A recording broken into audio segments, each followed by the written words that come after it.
Let's just kick their ass and go home. You heard it from Calvin Ridley. Jaguars have to go into Tennessee and take care of business against a feisty Titans team. I'm Jamal St. Cyr alongside Frank Frangie. Frank, this is a similar situation to what the Jaguars found themselves in just a year ago. They got to beat the Titans to win the AFC South. It's a playoff game. The playoffs have begun. The Jags have to think of this as a game they have to win. They could get in as a wild card, but it's not likely, really. The best way to do this is get to 10 wins, win the AFC South, and I know that's how they're treating it. They're not even talking about other scenarios. They're saying win this game and in, so that makes it a playoff game. Playoff game number one is this weekend in Nashville. Yeah, Doug Peterson said this week there is one path to the playoffs that he's concerned with: winning the game, and it's really that simple. Foye said, look, they really have to savor this opportunity and take advantage of it because a lot of people don't get chances like this in their NFL career. God gave us the opportunity to handle what we should handle, so let's take advantage of the opportunity that we're given and put everything we got into this because, so many times a lot of people play their whole life and don't get in the postseason, so take advantage of this opportunity. Look, Frank, I know you know a lot of Jaguars teams and players that spent parts of their or extended parts of their career here in Jacksonville know the reality that Foye is talking about. And some of these Jaguars players like Calvin Ridley trying to earn his first postseason game of his career. Well, you hit it. How many Jaguar players, Jamal, have not had the opportunity to go to the last week with a chance to get to the tournament? It's almost like this tournament happened the minute Doug Peterson got here, so people just assume it's going to happen. It doesn't work like this. This is the 29th year of the franchise. They haven't been in very often. This would only be the second time they'd ever won the division in back-to-back years, and the first time was in the 90s. That's how rare it has been. You've got an opportunity. Go seize it in Nashville. I know that's what they're thinking. All right, big opportunity for the Jaguars. Now, one of the big questions this week is if Trevor Lawrence is going to be back out on the field with the team. Last week, he missed the first game of his NFL career. C.J. Beathard helped to lead the Jaguars to that win over the Panthers. Trevor's still dealing with the shoulder injury, but he was back out on the practice field with the team this week. Doug Peterson says he's liked what he's seen from Trevor, but they're going to wait to make the decision. You thought about Trevor this week? I have thought about him quite a bit. A few times? Been on my mind lately. That's good. What do you think about it, seeing him out on the practice field? How's he handling everything? He's handling great. As we said, it's day by day. Today'll be a big day for him tomorrow. So he's progressing good. We're going to have to wait and see if Trevor can go, Frank, but getting Trevor back would be huge for this team. There's no question. Trevor Lawrence is your franchise guy, and every time he's back, you're better. But I will say this. I think the formula they found last week will serve them well as they move forward in this postseason, assuming they get to it, with Trevor Lawrence. They ran the football. They have not run the football very well, and I know the Panthers aren't great defensively, neither are the Titans, really. But they found a way to run the football last week. They used all three running backs. I think they protected C.J. Beathard a little bit. If Trevor comes back and is not as healthy, at least for this game and maybe the first playoff game or so, I think now you've got some balance because you can run the football. So, yes, you want Trevor back in the worst way, but you want to be able to run the football as well. Yeah, Jaguars definitely have to find a way to run the football. Travis Etienne had a big game, last week against the Panthers. Yeah. One thing, I was talking to him this week in the locker room, and this is really interesting. Last week, Fred Taylor became a Pro Football Hall of Fame finalist. Travis Etienne said on Saturday before the game, he was watching Fred Taylor highlights, and that kind of inspired him to want to be like Freddie T. He just paved the way for me, for real. So, when I'm out there on the field, Freddie T's at the game, my brother's at the game, I got to go out there and ball because I know they're watching me. I got a Hall of Fame player watching me play, so that just brings me great confidence to go out there and be great and do what I do because I'm trying to inspire other people to be running backs, and I feel like he inspired me to be a running back. So I'm trying to pay it forward by just about the way I play. You got to love that when a current Jaguars running back is gushing like that over a Jaguars legend. It's funny. Travis isn't big and physical like Fred. Fred ran that fast at 235 pounds. Travis isn't that big.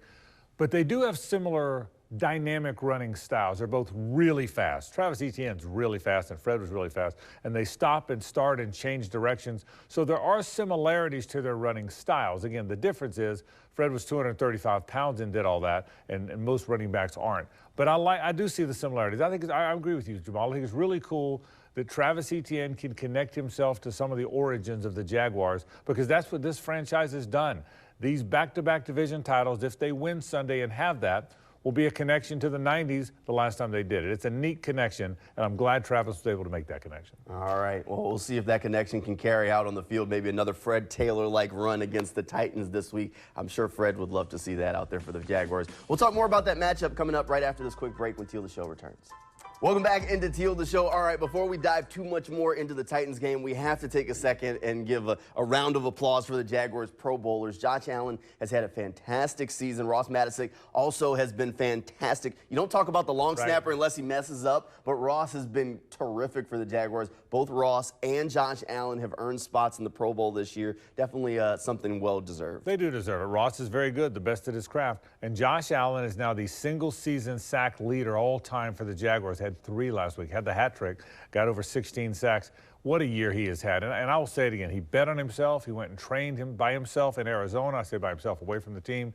He did everything he needed to do to be here for the long haul. I'm so proud of Josh Allen. And by the way, it's fitting that he broke Calais' record because that's 2 of the best people you'll ever know. Good people. Josh is engaging. He calls everybody by name. He's a friendly guy, and he's a heck of a great teammate and a great football player. I'm so happy for Josh Allen. I really am. They got to pay that guy. And talk about the combination that him and Trayvon Walker are turning into. Trayvon Walker has 9 sacks on his own. Been a fantastic season for that duo. Really the pass rush duo that maybe the Jaguars envisioned when they drafted Trayvon Walker. So my friend Tony Baselli on our radio station at 1010XL said he thinks there's a chance Josh Allen and Trayvon Walker can get to 25 sacks between them. We told Tony he'd lost his mind. That's the truth. We told the Hall of Famer he'd lost his mind. He was dead on. It's 25.5 now, and there's a game to play. What a season for Josh Allen and Trayvon. And Trayvon, 9 sacks is hard. He's got 9 sacks. He might get to double digits this game. In fact, I got a hunch that's going to happen. The Titans don't have a great offensive line. What a season for both of those outside linebackers. All right, since we're doing callbacks, remember one of the Teal the shows before training camp, or during training camp, I asked you, I said, if Josh Allen and Trayvon both have double-digit sacks, if the Jaguars were in the running to go to Vegas, and you said, I think they would be. I think I told you they'd be in Vegas. That's exactly right. You're right about that. What a great season. And by the way, for me, I thought Josh Allen could have a bounce-back year. I thought Josh Allen could get to 10, 12 sacks. I really did. 13 maybe. I thought Trayvon would move up a little bit and be in that 7, 8 range. I never saw 25. So they exceeded my expectations, and maybe not their own, but a great year between those 2 guys. For all the talk in the media about Aiden Hutchinson and the year he's having, Trayvon Walker is having a huge growth season and has definitely exceeded some expectations for folks. If he can get to 10 sacks in year 2, that would be huge. All right. We got to talk about the Titans, and if you're talking about the Titans, we got to talk about Derrick Henry. From Yulee, from the Jacksonville area, and through his NFL career, this man has done nothing but frustrate his hometown team. He's been a fantastic player, and I tell you what, to have 1,000 yards this year with that offensive line, because it's not a very good line, there's not much of a passing game, you're playing a rookie a lot of the time. I mean, Derrick Henry's been fantastic. Get this, if he starts the game Sunday, we expect he will, it'll be the first time in his career he started all 17 games. There's either been an injury or they held him out because they were in good position. It'll be the first time. He's had a marvelous career. I still think he's Derrick Henry. He may not be the Derrick Henry of 3-4 years ago, but he's a wonderful player. He's represented this area well. He's been a pain in the butt for the Jaguars, that is for sure. He has been a terrific, terrific player. Really good work by Derrick Henry. And you got to deal with him again. You got to deal with him again. Even though the Titans are down a little bit, you still got to deal with 22. You know the king is going to bring it. So here's one of the interesting things, or the dangerous things about this game, in my opinion, for the Jaguars. The Jaguars have everything to play for. The Titans have nothing to lose. And that is a dangerous combination because that means they can go in there and empty that bag of tricks, that really cool fake field goal they had in the bag. Oh, you know what? Let's just throw it out there. Well, they have nothing to lose, which is tough. The Jaguars have been in this position before. That year, Urban Meyer was the head coach. Darrell Bevell was the interim head coach by the last game. Colts came into Jacksonville needing a win to get into the playoffs, and the Jaguars spoiled their season. Look, teams love nothing better than to spoil someone's season and then go home. That's a good comparison because that happened just 2 years ago here. You're right. There's one big difference. I think the Colts were asleep at the wheel in that game. I think they had been playing so well, they didn't think there was any way they could lose. The Jaguars have lost 4 of 5.